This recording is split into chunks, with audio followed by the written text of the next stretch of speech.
Those are some of the headlines. This is Democracy Now!, democracynow.org, The War and Peace Report. I'm Amy Goodman. And I'm Juan Gonzalez. Welcome to all of our listeners and viewers around the country and around the world.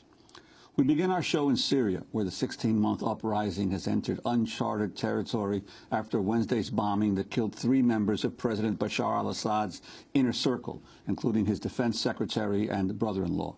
Fighting between government troops and opposition rebels has been reported across Damascus, including locations within sight of the presidential palace.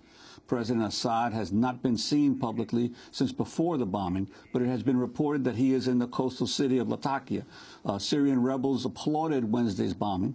Reuters obtained in an amateur video a leader of the Free Syrian Army, Abdel Jabbar al-Qaedi. I send my greetings to the heroes of the Free Syria Army who were able to hit the fortress of this criminal and target heads of this criminal regime. Thank God, and soon, God willing, we will hit him in Qasiyun.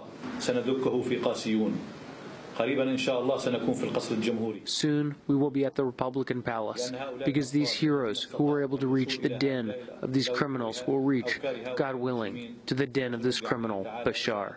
Bashar al-Assad's government said Wednesday's attacks were sparked by outside forces and internal terrorists. This is Syria's information minister, Omran Zoaibi, speaking on Syrian state TV. التفجير الإرهابي اليوم وكل ما حدث في سوريا.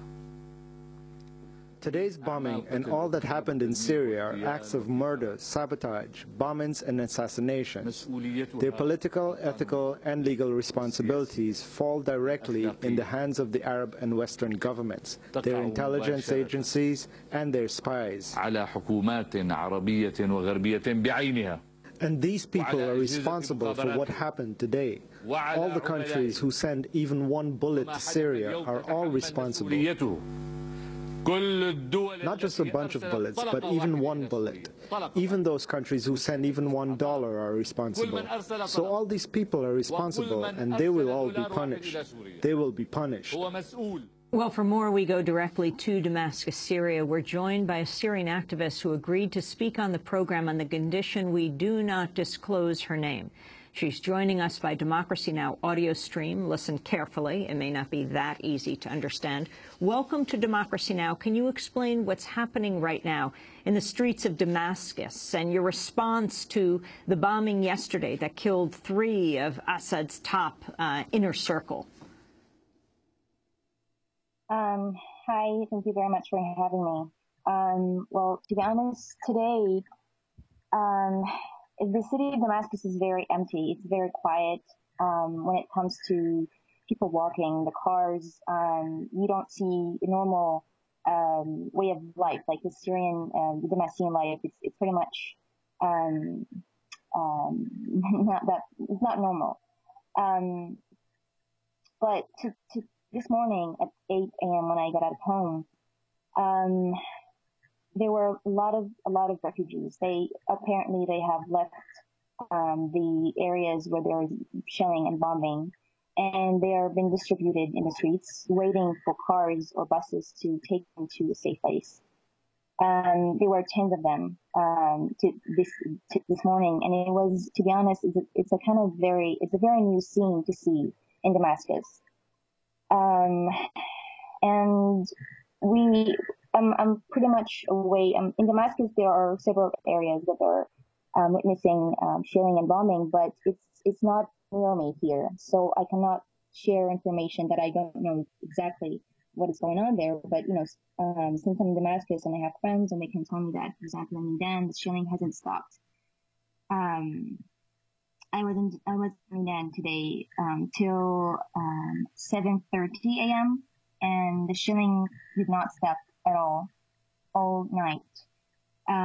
We managed to leave because it was getting dangerous, and now we've just learned that it's getting even more dangerous.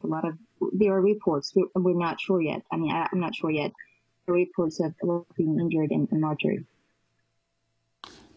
And in terms of how the Syrian media, television, and newspapers have been reporting what happened yesterday, can you give us an idea about that?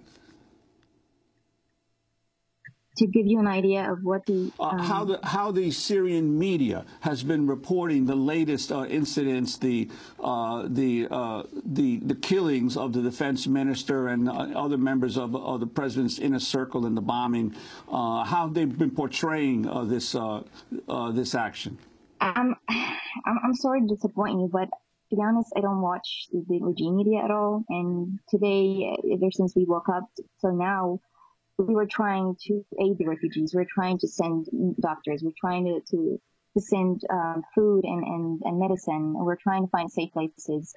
We just, I think it's important for you guys to know that we're not watching news anymore because it's getting tense here that there's no time. I mean, if you want to watch news, you watch the news that tells you what's happening, what the regime is doing, not what it's saying, because honestly, I don't care. We don't care. So I'm sorry, I don't know. What about what it means that the defense minister was killed, that Assad's brother-in-law was killed, his deputy, the significance of these figures dying and what it means for the escalation of what the attacks in Damascus? I can tell you what people are saying here. I'm personally confused about it. I mean, confused about the fact that the regime actually admitted for the first time that such huge news is told exactly as it is. And I think people hear from friends and close people are saying that some people are saying it just doesn't make sense. I mean, before when there was an attempt to kill these people just a few months ago, the regime made it very they worked hard to hide the news, and there were rumors about these very men being killed. And just yesterday, a bomb happened, an explosion happened, and these people just died. So it raises questions about people. Why is the regime right now telling the truth of what happened yesterday? I don't want to talk about how there's a sense of conspiracy going on, but let's just say that we do not trust this regime at all, to the extent that if some people from them died, we raise questions. I mean, how can they say such thing? It would hurt a lot of their supporters. It would just mean that they're losing control. It would mean Assad is leaving very soon. It just means all that. And I don't know. I mean, a lot of people were glad about what happened yesterday, but it just makes us deep inside scared. What is the regime going to do next? I mean, and also we kind of anticipate massacres because yesterday's was huge, and we don't know what's gonna happen next in the coming weeks.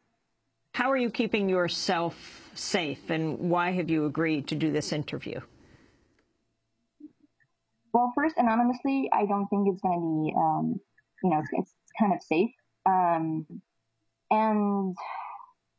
I'm keeping myself safe by moving around from a place to another.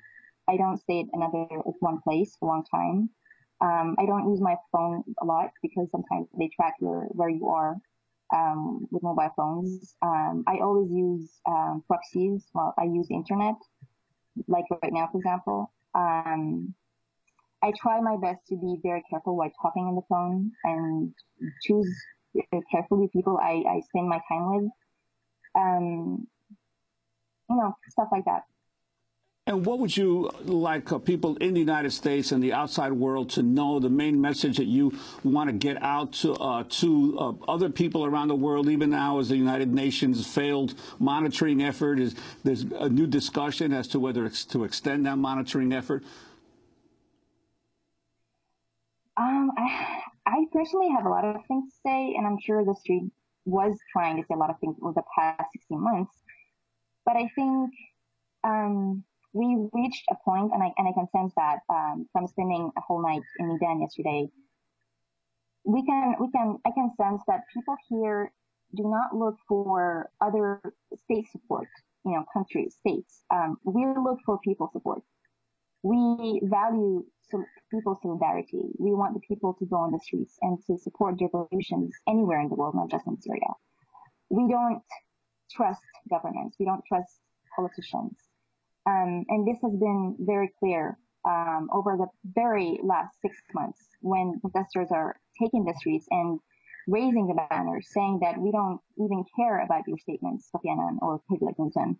We only care about the people of the world, the Egyptian people, the Yemeni people, the Bahraini people, and other people in the world. I think people's support is meaningful the most at this moment. The people here, and not just the people, let's just say the streets, the rebuild streets, have given up on the world support, and they're not even looking for them anymore. They just, I'm just going to say it frankly, they're just looking for armed support. There has been a decision. It's not very new. It has become clear, I think, 4 or 5 months ago, that we want to get rid of this regime alone. We want to do it alone. Just give us arms and let's just finish our job. That's the kind of general street, feeling. I think that's. So you don't want to see outside intervention? No. Some people were. Even the Syrian street. Some of the areas in the Syrian street were looking for intervention, but that's because they've seen the Libyan model, and they think that this is going to be happening very soon. And people don't know what happens in Libya afterwards. But now I think it's very evident that the Syrian street has known very well how politicians and powerful countries think and act, and they only care about their interests in the region, and we know exactly what we mean by that. So, and to be honest here, I have to say this, very important. People here think that the United States and Turkey and some powerful countries in the world will get into Syria after Assad falls. This is the general feeling here in Syria. And that I'm saying this to let you know that this is how far the Syrian street has become suspicious of the calls of intervention.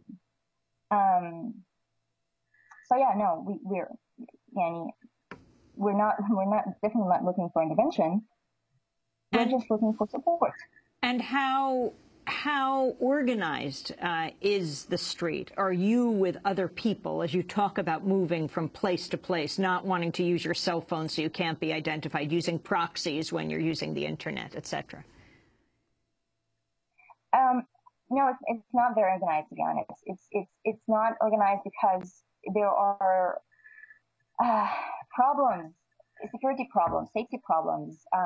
You have to, I don't know how to say this. It's just the more you are scared to be tracked and to be